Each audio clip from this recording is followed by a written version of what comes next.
We are talking today about Fly, a new documentary about base jumping, which is something I knew nothing about and learned a ton. So tell me, where did this idea come from? Have you seen this before? Is it something that you heard about and thought this would be a great idea?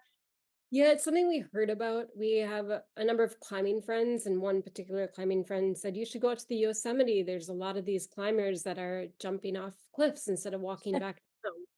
And so we thought that, okay, well, that's great. Let's go explore and see if that maybe there's something here. And we kind of followed a famous climber by the name of Dean Potter, and we knew of him. We didn't ever get to meet him because he actually ended up passing away before we were able to speak to him about filming with him.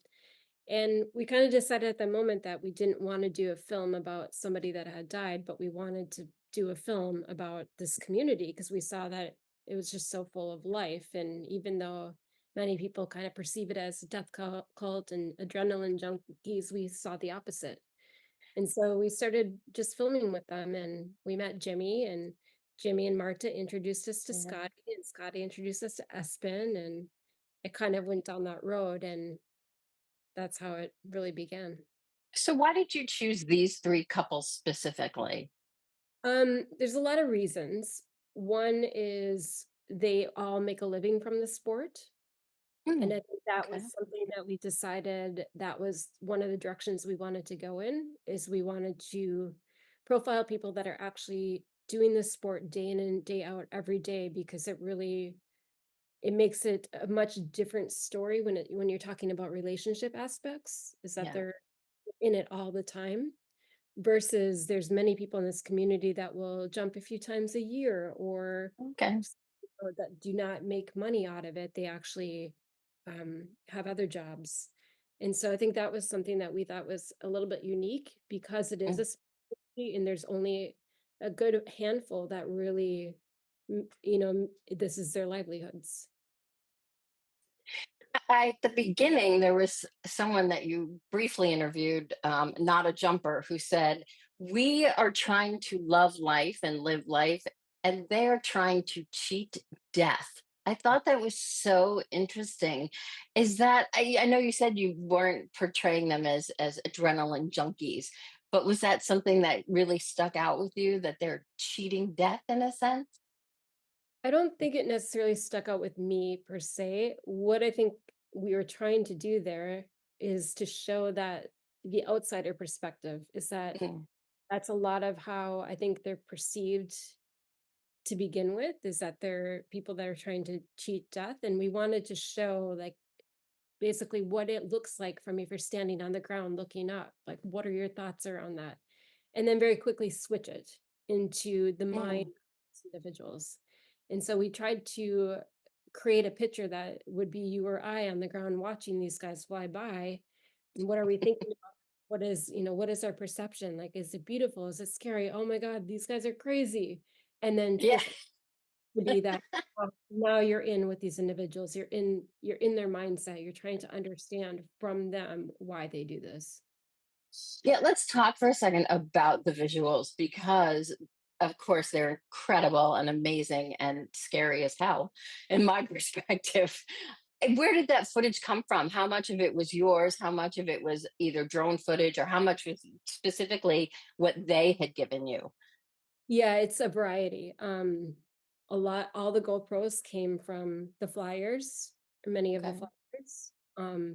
The archival, of course, came from the archives of Jimmy and Marta, Mm, and with their story. And then a lot of the verite scenes, the flyby scenes, the exits and landings all came from us.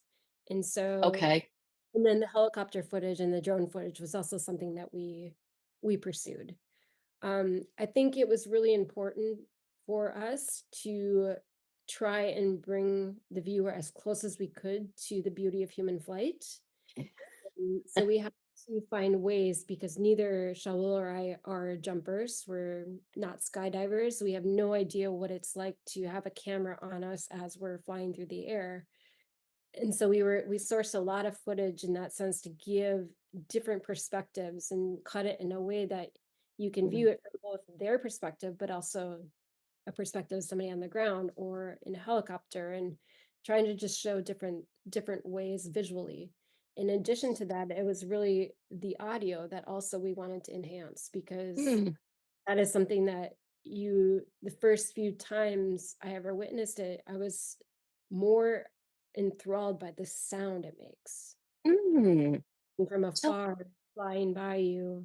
And we really wanted to enhance that. So we really worked on capturing production audio in order to bring that to life. And there's this moment that when somebody jumps off a cliff, there's a complete silence before the mm. suit inflates or before the parachute opens. And so we really tried to take those moments that we would hear all the time and bring them into the fold of the film to enhance the experience. Yeah, I did notice that there was audio along with all these amazing visuals, and it did give it a different perspective. I do think that you certainly captured that with the film.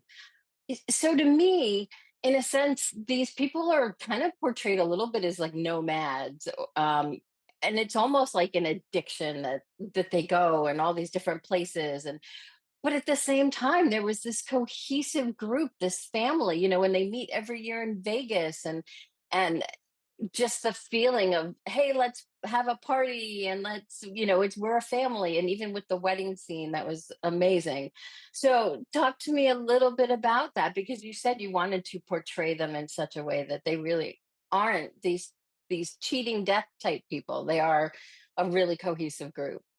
Yeah, I'm glad that came across, because we definitely worked hard to keep that aspect of it, because that's what we saw. We saw Yeah, these individuals that were so full of life and love and, heart and love and pain and all of yeah. these full wealth of emotions. And I think it really connects them. Um, I think it really kind of embodies who they are. Mm, It's something that is very beautiful to witness. yeah, And a lot of times people would ask us at the beginning when we started the production of the film is, like, why do they do it? What's going on? Why, yeah. what are their lives like? And I always used to talk about that. If you stand on the edge of a cliff, it really informs how you live. And I think that was Mm, something that I learned from all of them, is how much they took to heart the fact that they're not naive to the sense that that could be their last jump, that there is complete risk in this sport. It's extremely dangerous, and they're not naive to that. And they take it at heart in order to live their life to the fullest they can. And I think they were that also, yeah. we want I'm sorry, go ahead. no, that's just something we wanted to capture. Yeah, you definitely did, and they're also not they're not unapologetic about that as well. But I do want to, because they were very open about the loss and that this could be their last jump. So were you surprised by that at all? Do they I thought that they probably would shy away from that in a sense, but they really don't. Yeah, they don't. I think they know it to be truth and fact, and it happens. And I think a lot of them has seen a lot of it, and they all know somebody or themselves that have been injured or hurt or Yeah. in this sport. And we tried to touch on it very sensitive, very in a sensitive way, as we didn't want Yeah. sensational. Instead, we wanted it to be to the effect of, like, what are our characters feeling when these things happen, and Mm, to let that speak rather than us judging whether or mm, not what their emotions should be. And so we really wanted mm. to do it in a way that, we would never show somebody dying on camera, but Right. instead we would reflect on what it means to them. And I think they see it a lot, and I think I think emotionally it's very hard for them. I think it's very Mm, charged. They go through a lot of processes, but then, at the same time they continue on. And yeah. I've never really fully understood that, but I'm also not a base jumper.